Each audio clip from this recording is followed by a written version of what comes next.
Hello दोस्तों, मैं ज्योति स्वागत करती हूँ आपका क्विक स्टडी में, जिसमें आज हम लोग पढ़ने वाले हैं सीडीपी में कौन सी टॉपिक पढ़ेंगे। तो आज कोहलरबर्ग और जीन पियाजे के बारे में पढ़ेंगे।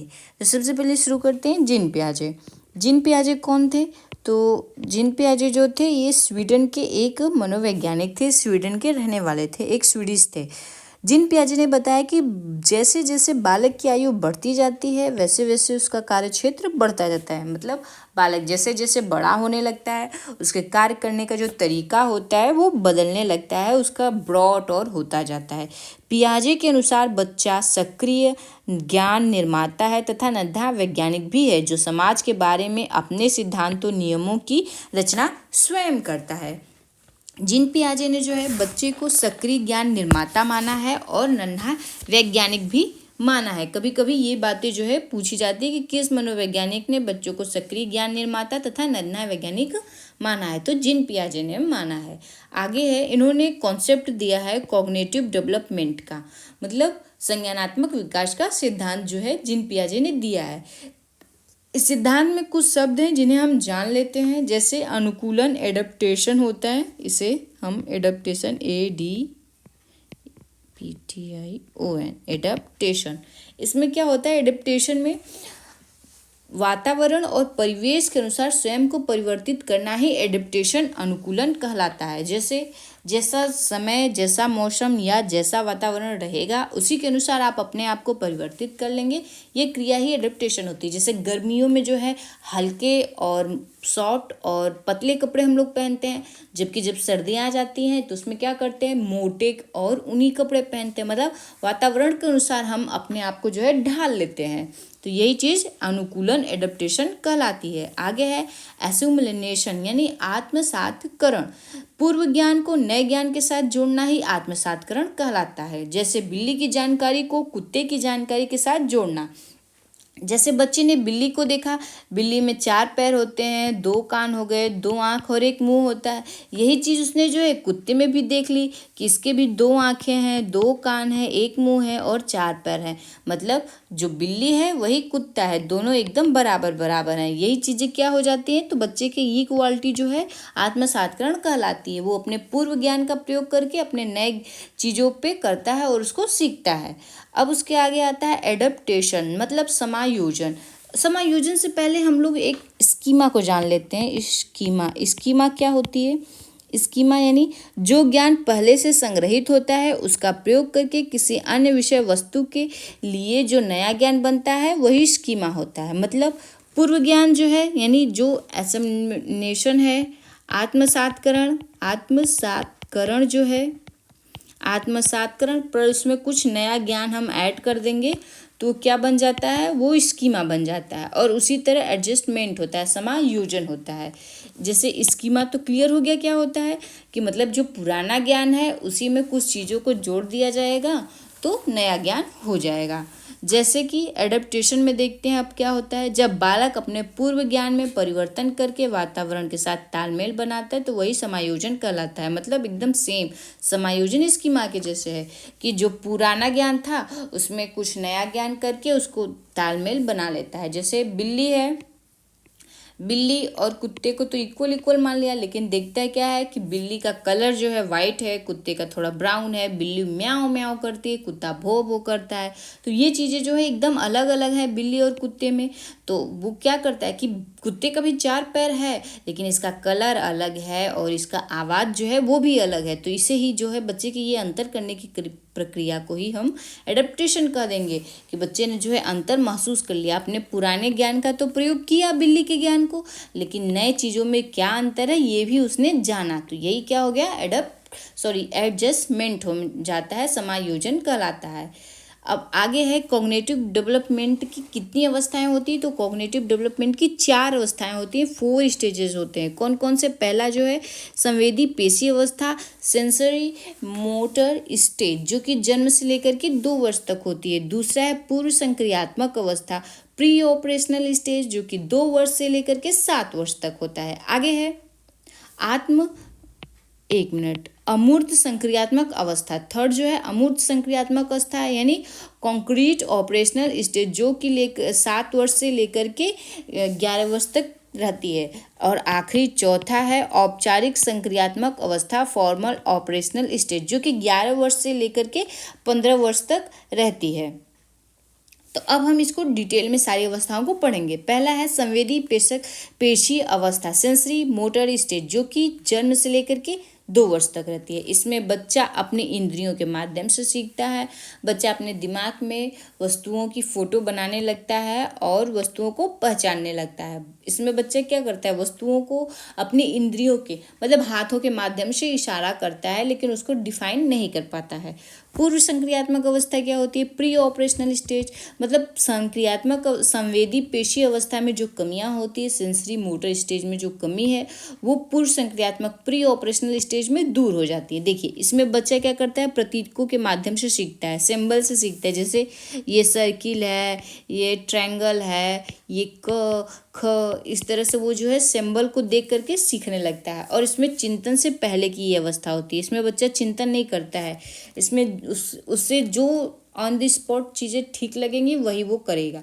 ये नहीं सोचेगा ये गलत है या सही है। जैसे कोई मेढक है तो बच्चा ये नहीं सोचेगा कि इस मेढक काट भी सकता है, इसे नहीं पकड़ना चाहिए। बच्चे का अगर मन किया पकड़ने को तो वो इसे पकड़ लेगा, छिपकली को पकड़ने का मन किया तो वो पकड़ लेगा। तो उसमें वो विचार नहीं करता है कि चीज़ें सही है या गलत, उसे जो समझ में आता है वो ऑन द स्पॉट कर देता है। आगे है बालक वस्तुओं को समझ पाता है पर क्रिया नहीं कर पाता है। जैसे वस्तुओं को समझ पाता है मतलब देखता है, बॉल है, ये बैट है और ये बॉल है, तो वो समझता है कि ये बैट है, ये बॉल है, दोनों में अंतर है। ये फुटबॉल हो गया, तो ये समझता है कि दोनों तो बॉल है लेकिन दोनों में अंतर क्या है वो नहीं समझ पाता है। आगे है इस स्टेज में जो है निर्देशित व्यवहार, गोल्ड डायरेक्टेड बिहेवियर की क्षमता आ जाती है। जैसे जीववाद, एनिज्म, जब बच्चा सजीव और निर्जीव में अंतर नहीं कर पाता है। एनिज्म मतलब जीववाद, बच्चा निर्जीव वस्तुओं को भी सजीव समझने लगता है। जैसे पेंसिल हो गया, पेन, रबड़ हो गया, तो जैसे हम बच्चों को या किसी सजीव को अपने पास बुलाते हैं तो सेम वैसे बच्चा जो है निर्जीव चीज़ों को भी अपने पास बुलाने लगता है। फ़ोन पे जैसे बच्चा जो है बात करने लगता है, जबकि फ़ोन पे कोई नहीं है, फ़ोन पे कोई भी कॉल नहीं आया है, लेकिन फिर भी बच्चा ऐसा प्रतीत करता है जैसे कि वो किसी से बात कर रहा हो कि, तो ये चीज़ें दर्शाती कि बच्चा निर्जीव वस्तुओं को भी सजीव समझने लगता है। अहम केंद्री, ईगो सेंट्रिज्म, इसमें क्या बच्चा होता है, मतलब बच्चे को जो चीज़ें सही लगती है वो वही करना शुरू कर देता है। वो ये नहीं सोचता है कि वो चीज़ें गलत है या सही है। अपलटावी, इसमें क्या, इवर्सिबिलिटी, मतलब बच्चा जो है एक चीज़ तो कर देता है लेकिन वापस वही चीज़ नहीं कर पाता है। जैसे बच्चा घर से मार्केट तो चला गया लेकिन मार्केट से वापस घर नहीं आ पाता है, ये चीज़ इसमें होती है। जैसे बच्चा 4 और 3 जोड़ के 7 तो बता देगा, लेकिन 7 को 4 और 3 दो भाग में बांटना उसको नहीं आएगा।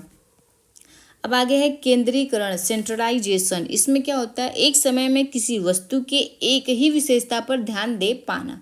इसमें बच्चा क्या करता है, जब कोई वस्तु को देखता है तो वो उसके एक ही क्वालिटी, एक ही गुण पे ध्यान अपना केंद्रित कर पाता है, वो उसकी अन्य क्वालिटियों पे ध्यान नहीं दे पाता है। आगे है संरक्षण, कंजर्वेशन, अगर किसी वस्तु की साइज में परिवर्तन कर दिया जाए तो उसकी क्वालिटी पर कोई प्रभाव नहीं पड़ता है, ये बात नहीं समझ में आएगी। जैसे एक बॉटल है, ये 1 लीटर की बॉटल है, अगर 1 लीटर की बॉटल को 1 लीटर के एक बाउल में पानी ट्रांसफ़र कर दिया जाए और बच्चे से पूछा जाए, दोनों में पानी भरा है, और उससे ये पूछा जाए कि किस में ज़्यादा पानी है, तो ये नहीं समझ पाएगा कि जितनी क्वांटिटी इसकी है उतनी भी क्वांटिटी इसकी है पानी भरने की।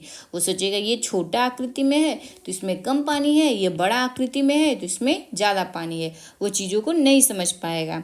आगे अगला स्टेज है अमूर्त संक्रियात्मक अवस्था, कॉन्क्रीट ऑपरेशनल स्टेज, जो कि 7 वर्ष से लेकर के 11 वर्ष तक होती है। इस अवस्था में बच्चा चिंतन करना शुरू कर देता है और चीज़ों को देखकर उसके विषय में बातें करने लगता है।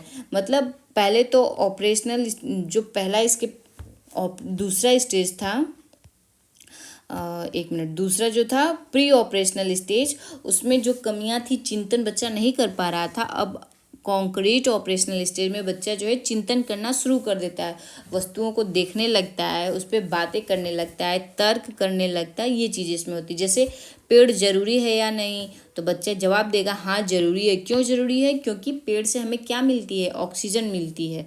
तो बच्चे जो है धीरे धीरे सवालों पे अपने विचार देने लगता है। आगे है औपचारिक संक्रियात्मक अवस्था, फॉर्मल ऑपरेशनल स्टेज, जो कि 11 वर्ष से लेकर के 15 वर्ष तक होती है।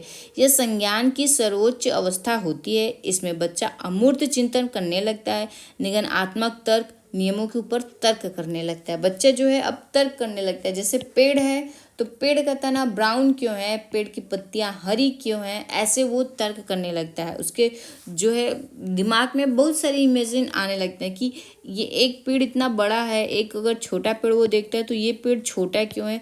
इस तरह से काफ़ी उसके दिमाग में चीज़ें आने लगती हैं। अब प्रीवियस ईयर के क्वेश्चन कुछ हैं जिन्हें हम सॉल्व करेंगे। पहला क्वेश्चन है, आत्मसातकरण और समायोजन की प्रक्रिया किससे संबंधित है? संज्ञानात्मक विकास का सिद्धांत, नैतिक विकास का सिद्धांत, सामाजिक अधिगम का सिद्धांत या अभिप्रेरणा का सिद्धांत। तो हमारा ऑप्शन बी जो है करेक्ट हो जाएगा, संज्ञानात्मक विकास का सिद्धांत। आगे है, जीन पियाजे के अनुसार संज्ञानात्मक विकास किस प्रक्रिया द्वारा सुगम होता है? अनुकूलन, एडेप्टेशन, पुनर्बलन, रिफोर्समेंट, पूर्वाभ्यास, अनरेसल या कलन विधि। इसमें से किसके द्वारा जो होगा? तो पुनर्बलन के द्वारा जो होता है कॉग्निटिव संज्ञानात्मक कॉग्निटिव डेवलपमेंट ज़्यादा अच्छा से होता है। आगे है, जीन पियाजे ने अनुसार स्थगित, अनुकरण व नाटकीय खेल करने की क्षमता बालक द्वारा संसार को संवेदी चालक परिप्रेक्ष्य में देखने के चरण से आगे बढ़कर संसार को के आधार पर संज्ञान करने की ओर ले जाता है। तो इसमें जो है हमारा ऑप्शन पहला ही करेक्ट हो जाएगा, मानसिक प्रतिनिधित्वता, मेंटल रिप्रेजेंटेशन की तरफ ले जाता है।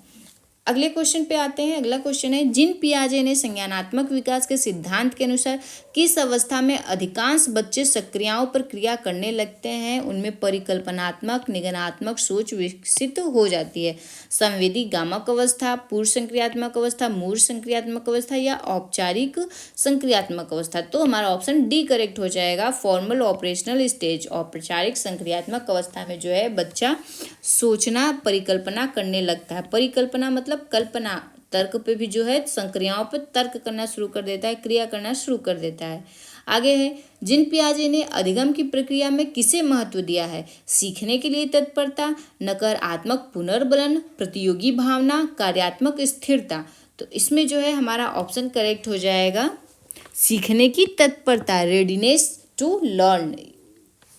अगला क्वेश्चन है, जीन पियाजे के अनुसार बच्चे कैसे सीखते हैं? निष्क्रिय नकल के माध्यम से।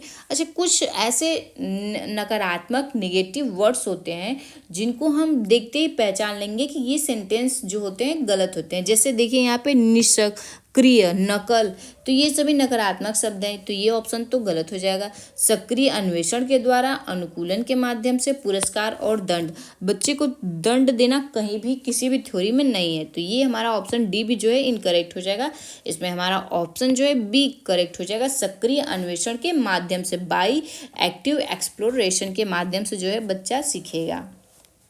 आगे है, किस अवस्था में बालक अमूर्त चिंतन करने लगता है? अमूर्त चिंतन करने लगता है। तो ये अमूर्त संक्रियात्मक अवस्था, जिसे हम औपचारिक संक्रियात्मक अवस्था या फिर ऑपरेशनल औपचारिक संक्रियात्मक अवस्था भी कहते हैं। जैसे यहाँ पे आप देख सकते हैं, ये औपचारिक संक्रियात्मक अवस्था होती है, फॉर्मल ऑपरेशनल स्टेज। अब आते हैं कोहलरबर्ग के बारे में पढ़ेंगे। कोहलरबर्ग ने कौन सा सिद्धांत दिया है? कोहलरबर्ग ने नैतिकता का सिद्धांत दिया है, मोरल डेवलपमेंट थ्योरी। कोहलरबर्ग अमेरिका के रहने वाले एक मनोवैज्ञानिक थे। कोहलरबर्ग ने नैतिकता को बताया कि नैतिकता क्या होती है। नैतिकता वह गुण है जिससे हम सही और गलत की पहचान करते हैं। बच्चा अपना सामाजिक परिवेश से ही नैतिकता और अनैतिकता को जानता है। बच्चा जिस माहौल, जिस परिवेश में रहता है, वहाँ पे जिन बातों को नैतिक कहा जाता है, मतलब सही माना जाता है, जिन बातों को अनैतिक यानी गलत माना जाता है, वो वही चीज़ें सीखता है। जैसे हिंज की कहानी, पहले हम हिंज की क्या कहानी है इसे जान लेते हैं। एक हिंज नाम का व्यक्ति रहता है जिसकी एक पत्नी रहती है जो कि बहुत ज़्यादा बीमार होती है। जब वो हॉस्पिटल उसे लेके जाता है तो उसे दवा चाहिए और दवा के लिए उसके पास पैसे नहीं होते हैं। तो अब वो क्या करेगा? दवा के लिए पैसे चोरी करेगा या फिर चोरी नहीं करेगा? उसके पास दो कंडीशन है।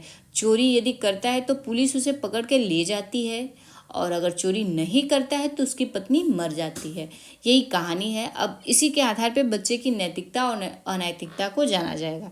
अब उसके बाद आता है नैतिक दुविधा, मोरल डेलिमा। मोरल डेलिमा क्या होता है? जिसमें सही और गलत के बारे में डिसीजन नहीं ले पाते हैं, वही स्थिति जो होती है नैतिक दुविधा की स्थिति कहलाती है। जैसे यदि चोरी करेगा तो पुलिस पकड़ेगी और चोरी नहीं करेगा तो उसकी पत्नी जो है मर जाएगी, तो उसे क्या करना चाहिए? अभी हिंज के पास जो है मोरल डेलिमा की समस्या आ जाती है। आगे है नैतिक तर्कणा, मोरल रीजनिंग। सही या गलत डिसीजन लेने में शामिल प्रक्रिया को नैतिक तर्कणा कहते हैं। जैसे सही और गलत में किसी एक को चुनना। जैसे सही और गलत दो ऑप्शन है, हिंज चोरी करे या ना करे, तो इसमें से कोई एक ऑप्शन जो है उसे सेलेक्ट करना है, चोरी करनी है या पत्नी को मरने देना है। तो यही जो हो गया मोरल रीजनिंग हो गया। आगे आते हैं, कोहलरबर्ग ने नैतिकता के 3 लेवल बताए हैं। पहला क्या है? प्राक रूढ़िगत नैतिकता का सिद्धांत, प्री कन्वेक्शनल स्टेज, जो कि 4 वर्ष से लेकर के 10 वर्ष तक होता है। ठीक है। दूसरा जो है रूढ़िगत नैतिकता का स्तर, कन्वेक्शनल स्टेज, जो 10 वर्ष से लेकर के 13 वर्ष तक होता है। और तीसरा है उत्तर रूढ़िगत नैतिकता, पोस्ट कन्वेक्शनल स्टेज। ठीक है। अब हम इसको डिटेल में पढ़ेंगे। पहला प्राक रूढ़िगत नैतिकता का सिद्धांत होता है प्री ऑपरेशनल स्टेज, 4 वर्ष से लेकर के 10 वर्ष तक होता है। इसमें क्या होता है? इस अवस्था में बच्चे सही गलत के बारे में पता नहीं होता है। बच्चों को सही क्या है गलत क्या है नहीं पता होता है। इस अवस्था में नैतिक तर्कणा दूसरों के अनुसार होती है। मतलब सही क्या है गलत क्या है, क्या करना चाहिए क्या नहीं करना चाहिए, ये सारी चीज़ें दूसरों के ऊपर के अनुसार होती हैं, दूसरों के ऊपर निर्भर होती हैं। इसे 2 भागों में बांटा गया है। पहला दंड और आज्ञा, पनिशमेंट एंड ओबीडियंस पहला हो गया। दूसरा संज्ञानात्मक सापेक्ष तथा उन्मुख, इंस्ट्रूमेंटल रिलेटिवलिस्ट इंडिविजुअलिज्म, जिसमें क्या होता है? पहला तो दंड और आज्ञा, इसमें बच्चा जो है नैतिकता सजा और पालन पर आधारित होता है। अगर वो बात मानता है तो उसे जो है ठीक है अच्छा है, और अगर नहीं मानता है तो उसे जो है दंड मिलेगा। दूसरा है साधनात्मक अपेक्षता तथा उन्मुख, इस अवस्थाओं को जैसे का तैसे अवस्था कहते हैं। मतलब इसमें बच्चे के साथ आप जैसा व्यवहार करेंगे बच्चा आपके साथ भी वैसा व्यवहार करेगा। जैसे किसी बच्चे की पेंसिल को किसी बच्चे ने तोड़ दी तो दूसरा बच्चा क्या करेगा? वो भी उसकी पेंसिल को वापस तोड़ देगा, उसी तरह से कि उसने उसकी पेंसिल तोड़ी तो मैंने भी उसकी पेंसिल को तोड़ दिया, तो सेम प्रक्रिया हो गई। आगे है रूढ़िगत नैतिकता का स्तर, कोवेंटेशनल स्टेज, जो कि 10 वर्ष से लेकर के 13 वर्ष तक होता है। इस अवस्था में बच्चा दूसरे लोगों के नियमों और मानकों को मानता है और उसी के अनुसार सही और गलत का निर्णय लेता है। इसे जो है 2 भागों में बांटा गया है, अच्छा लड़का अच्छा लड़की उन्मुख और कानून एवं व्यवस्था उन्मुख। अच्छा लड़का अच्छा लड़की उन्मुख में क्या होता है? दूसरे के साथ जैसा व्यवहार करेंगे बच्चा उसके साथ वैसा व्यवहार करेगा। मतलब दूसरों के साथ जो है अच्छा व्यवहार करते हैं तो आप गुड बॉय हो गए या गुड गर्ल हो गए। मतलब ऐसा व्यवहार करिए जो कि दूसरों के साथ अच्छा लगे।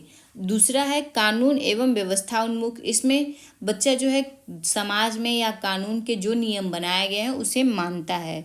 जैसे रोड पे क्रॉस करना है, रोड पे रेड सिग्नल है तो बच्चा रोड जानता है कि क्रॉस करेगा तो एक्सीडेंट हो जाएगा, तो वो पालन करता है और रोड को क्रॉस नहीं करता है। तो ये कानून एवं व्यवस्था उन्मुख हो गया। लास्ट है तीसरा उत्तर रूढ़िगत नैतिकता, पोस्ट कन्वेक्शनल स्टेज। इसमें क्या होता है? इसमें बच्चा अपने निर्णय स्वयं लेता है कि क्या सही है और क्या गलत है। इस स्टेज में आकर के बच्चा खुद से ही डिसीजन लेना शुरू कर देता है। इसमें बच्चा अपने निर्णय स्वयं लेता है। इसकी 2 अवस्थाएं होती हैं। कौन कौन सी? सामाजिक अनुबंधन पहली हो गई, सोशल कॉन्ट्रैक्ट ओरिएंटेशन। इसमें बच्चा इसके अंतर्गत किशोर ये मानते हैं कि नियम लोगों के भले के लिए होते हैं। अगर किसी नियम से किसी का नुकसान होता है तो उस नियम को तोड़ देना चाहिए। मतलब इस नियम में क्या होता है? बच्चा जो है समाज को जो है वरीयता देता है, नियमों को समझता है। जैसे कोई मरीज है उसे जल्दी से जल्दी हॉस्पिटल जाना है, सिग्नल रेड है तो उस सिग्नल को तोड़ देना चाहिए, क्योंकि अगर आप वेट करेंगे सिग्नल ग्रीन होने के लिए तो हो सकता है बच्चा जो है मरीज जो है वो मर जाए। तो इस तरह से यहाँ पे बच्चे की ये मानसिकता होती है, वो सामाजिक अनुबंध के हिसाब से होती है। आगे है सार्वभौमिक नैतिक सिद्धांत उन्मुखता। इसमें किशोर दूसरे के विचारों से नहीं बल्कि अपने विचारों से व्यवहार करता है। जैसे हिंज का चोरी करना, यह पर उसने अपने नियम को माना, ये जानते हुए कि उसको इसकी सजा मिलेगी। इस कहानी में जो हिंज होता है वो चोरी करता है और अपनी पत्नी को दबा देता है, उसको मरने से बचाता है। लेकिन वो जानता है कि उसने चोरी की है, पुलिस उसको पकड़ लेगी, लेकिन फिर भी उसने चोरी का डिसीजन लिया। वो डिसीजन गलत था, उससे हानि थी, लेकिन फिर भी बच्चे ने उसे हिंज ने उसे वरीयता दी, उसने चोरी की। तो ये जो है यूनिवर्सल इथिकल प्रिंसिपल ओरिएंटेशन होता है। अब आगे देखते हैं, कोहलरबर्ग के सिद्धांत की आलोचना कैरोल गिलिगन ने की थी। उन्होंने अपना तर्क दिया कि कोहलरबर्ग में महिलाओं को कम प्राथमिकता दी है, मेल और फीमेल की मोरल रीजनिंग पर कल्चर के डिफरेंस को इम्पोर्टेंस नहीं दी थी। जैसे कोहलरबर्ग ने अपनी जो थ्योरी दी है, इसमें कैरोल गिलिगन जो है ये भी एक मनोवैज्ञानिक है। इन्होंने जो है कोहलरबर्ग की इस थ्योरी की आलोचना की है कि कोहलरबर्ग ने अपनी इस थ्योरी में जो है औरतों को, फीमेल्स के जितने भी विचार हैं उसे कम महत्व दिया है, उसे नहीं महत्व दिया है, उसे नहीं समझा है। यही है। अब प्रीवियस ईयर के कुछ क्वेश्चन है जिसे हम लोग सॉल्व करेंगे। पहला है, लॉरेंस कोहलरबर्ग के सिद्धांत की आलोचना कैरल गिल द्वारा की गई। नैतिक तर्क में लैंगिक भिन्नताओं की उपेक्षा करने के लिए विश्लेषण के मात्रात्मक तरीकों को लागू नहीं करने के लिए की गई। नैतिक विकास का चरण सिद्धांत प्रस्तुत करने के लिए, या फिर वास्तविक जीवन की स्थितियों के माध्यम से तथ्यों को एकत्र करने के लिए की गई। इसमें तो ऑप्शन पहला ही करेक्ट हो जाएगा कि हमने पढ़ा था कि जो है महिलाओं को जेंडर के हिसाब से भिन्नता किए हैं। आगे है, लेव वाइगोत्स्की का मानना था कि विकास प्रकृति में असंत है, आनुवंशिक प्रोग्रामिंग का खुलासा है, सीधे परिपक्वता के परिणाम से होता है या सीधे सामाजिक संपर्क के परिणाम से होता है। तो इसमें जो है ऑप्शन जो है कौन सा करेक्ट हो जाएगा, तो लेव वाइगोत्स्की का मानना था। ये लेव वाइगोत्स्की का आ गया है, तो इस क्वेश्चन को हम लोग अभी छोड़ देते हैं, ये हमने नहीं पढ़ा है लेव वाइगोत्स्की को। तो आगे बढ़ते हैं। जिन पियाजे के अनुसार मूर्त संक्रियात्मक अवस्था में बच्चे तर्कपूर्ण ढंग से सोच पाते हैं पर उन्हें में कठिनाई होती है, प्रतीकात्मक प्रतिनिधित्व में, संरक्षण के कार्य में, या फिर परिकल्पित निगमनात्मक तर्क में, या क्रमबद्धता के कार्य में। तो इसमें हो जाएगा परिकल्पित निगमनात्मक तर्क, मतलब हाइपोथेटिक। इसमें बच्चे जो है अभी कल्पना नहीं कर पाता है, तो ऑप्शन हमारा सी हो जाएगा। आगे है, कोहलरबर्ग के अनुसार बच्चे किस अवस्था में नियमों को निश्चित और निरपेक्ष मानते हैं, सजा और आज्ञाकारिता अभिविन्यास, सामाजिक अनुबंध अभिविन्यास, सार्वभौमिक नैतिक सिद्धांत अभिविन्यास, अच्छा लड़का अच्छा लड़की अभिविन्यास। कोहलरबर्ग के अनुसार बच्चे किस अवस्था में नियमों को निश्चित और निरपेक्ष मानते हैं, तो इसमें जो है ये सजा और आज्ञाकारिता, ऑप्शन ए जो है हमारा करेक्ट हो जाएगा। आगे है, जिन पियाजे के अनुसार जब किसी बच्चे को खिलौना दिखाया जाता है और फिर छुपा दिया जाता है, वह भूलने की बजाय खिलौने को खोजने की कोशिश करता है। बालक में यह विशेषता अवस्था में पाई जाती है। इस विशेषता को कहते हैं पूर्व संक्रियात्मक आत्मकेंद्रिता, पूर्व संक्रियात्मक वस्तु स्थायित्व, संवेदी चालक वस्तु स्थायित्व, या मूर्त संक्रियात्मक प्रति जो है हमारा ऑप्शन करेक्ट हो जाएगा। वस्तु स्थायित्व तो होता है उसमें, लेकिन कौन सा मोटर इसमें बालक में यह विशेषता जो है प्री ऑपरेशनल स्टेज में पाई जाती है, और इस विशेषता को वस्तु स्थायित्व कहते हैं। ऑप्शन बी जो है करेक्ट हो जाएगा। अगले क्वेश्चन की तरफ आते हैं। लॉरेंस कोहलरबर्ग के अनुसार नैतिक विकास के अच्छा लड़का अच्छा लड़की चरण में व्यक्तियों की क्या विशेषता होती है, नियमों को निश्चित और निरपेक्ष रूप से देखना, सम्मान प्राप्त करने की चाह और वह करने की दूसरों के द्वारा सम्मान प्राप्त करने की चाह और वह करने की कोशिश करना जो दूसरों को खुश करे। यह महसूस कराना है कि खुद के लिए कानून और नियमों को बनाए रखना उनका कर्तव्य है। सार्वभौमिक सिद्धांतों में विश्वास करना जो भी मानवता के लिए मान्य है। तो इसमें ऑप्शन बी करेक्ट हो जाएगा कि दूसरों के द्वारा सम्मान प्राप्त करने की कोशिश करना और दूसरों को खुश करें। आगे है कोहलरबर्ग के सिद्धांत के यांत्रिक सापेक्षता अभिविन्यास के चरण की क्या विशेषता है। व्यक्तिगत जरूरतों को पूरा करना, नियमों को निश्चित और निरपेक्ष रूप से देखना, दूसरों के अनुसार अनुमोदन को बनाए रखना, अमूर्त सार्वभौमिक सिद्धांत जो सभी मानवता के लिए मान्य है। तो इसमें जो है हमारा ऑप्शन ए करेक्ट हो जाएगा, व्यक्तिगत जरूरतों को पूरा करना। अगला क्वेश्चन है, जिन पियाजे के अनुसार किस चरण में बच्चे केंद्रीयता की सीमाओं से उभरकर तार्किक चिंतन कर पाते हैं।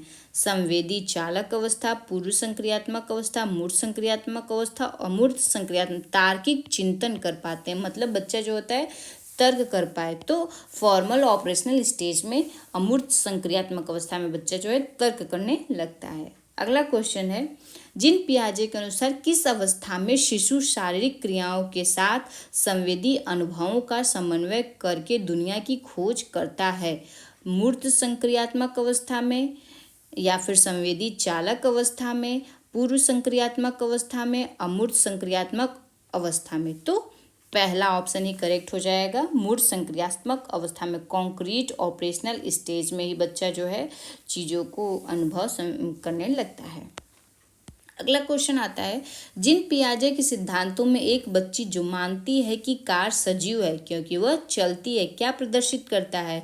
जीववादी सोच को प्रदर्शित करता है। जीववादी सोच में क्या होता है, बच्चा इसमें जो है निर्जीव वस्तुओं को भी सजीव समझने लगता है, सजीव मानने लगता है। अगला क्वेश्चन है, कोहलरबर्ग के अनुसार नैतिक विकास के अंतिम चरण व्यक्तिगत सिद्धांतों की नैतिकता और विवेक के व्यक्तियों में क्या विशेषता होती है। नियमों को निश्चित और निरपेक्ष रूप में देखना, दूसरों के द्वारा सम्मान प्राप्त करने की चाह, यह महसूस कराना कि उनके लिए कानून और नियमों को बनाए रखना उनका कर्तव्य है, यह विश्वास करना कि व्यक्तियों को सामाजिक कानूनों का आंख बंद करके पालन करने के बजाय उनका परीक्षण करना चाहिए। इसमें ऑप्शन जो है डी करेक्ट हो जाएगा। तो बस आज के वीडियो में इतना ही दोस्तों, इतने ही थे। हम आपसे मिलेंगे अपने नेक्स्ट वीडियो में एक अगली टॉपिक के साथ। अगर वीडियो आपको अच्छी लग रही है तो प्लीज़ और प्लीज़ वीडियो को लाइक करिए, शेयर करिए।